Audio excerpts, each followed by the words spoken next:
Tenang air di hujung muara, perahu kecil berlabuh sepi. Membaca buku Amalan Mulia, menambah ilmu, menyinari diri.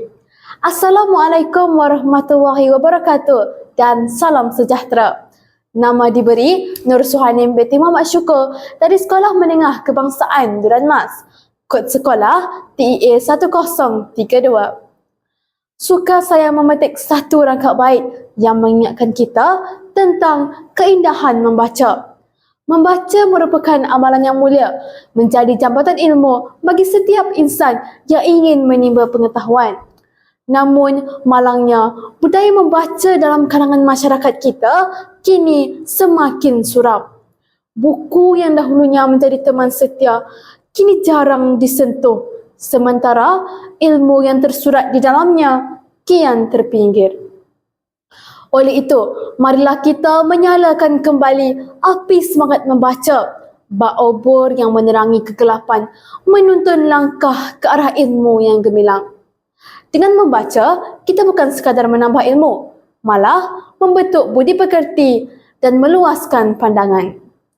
Sebagai contoh, buku yang akan saya resensikan pada hari ini bertajuk Aku Tidak Mahu Membuli Lagi, karya Nur Aslina Mamat, diterbitkan oleh PNI Nuron M Sendirian Berhad. Buku ini mengetengahkan isu buli dalam kalangan pelajar yang semakin serius pada era masyarakat yang serba moden ini.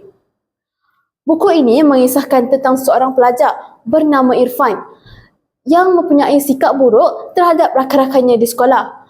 Dia merupakan seorang pelajar yang aktif dan berjaya dalam bidang kokurikulum dan juga sukan. Saya memilih buku ini kerana jalan ceritanya yang sangat realistik serta mesejnya yang sangat dekat dengan kita sebagai seorang pelajar, khususnya berkaitan isu buli dan kepentingan membentuk akhlak yang baik. Secara ringkasnya, buku ini berkisar tentang Irfan yang sering membuli rakannya seperti Azizul, Haziq dan juga pelajar lain.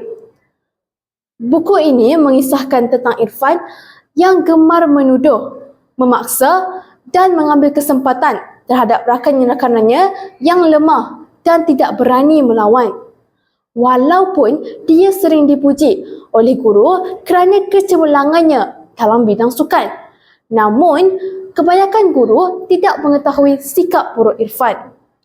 Namun begitu, rakan-rakannya yang lain seperti Misha, Ratna, Nizam dan juga Kim Seng mula menyedari perbuatan buruk Irfan dan berusaha untuk menghentikannya. Mereka cuba menegur dan akhirnya melaporkan perkara tersebut kepada guru. Kemuncak cerita berlaku apabila Irfan yang bertindak kasar terhadap Kim Seng sehingga tercetusnya pergaduhan. Akibat daripada sikapnya sendiri, Irfan akhirnya dipukul dan tidak dipeduli oleh orang sekeliling.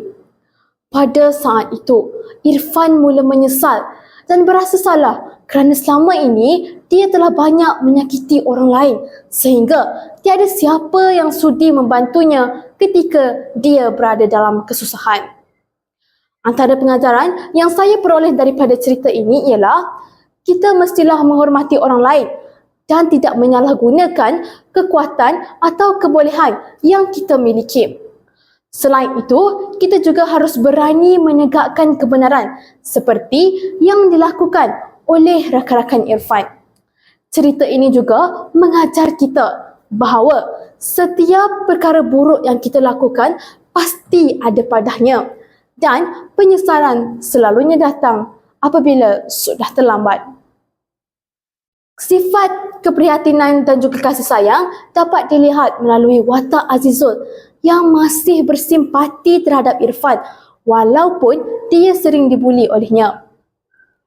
Sebagai penutup, saya berharap agar kita semua dapat mengambil iktibar daripada cerita ini dan menjadi inspirasi buat kita untuk mengubah diri ke arah yang lebih baik serta saling menghormati antara satu sama lain. Akhir kata, marilah kita bersama-sama memperkasakan kembali budaya membaca Kerana membaca merupakan jabatan ilmu yang mampu membentuk minda yang cemerlang dan sahsiah yang terpuji. Sekian, wabillahi taufiq wal hidayah. Assalamualaikum warahmatullahi wabarakatuh dan terima kasih.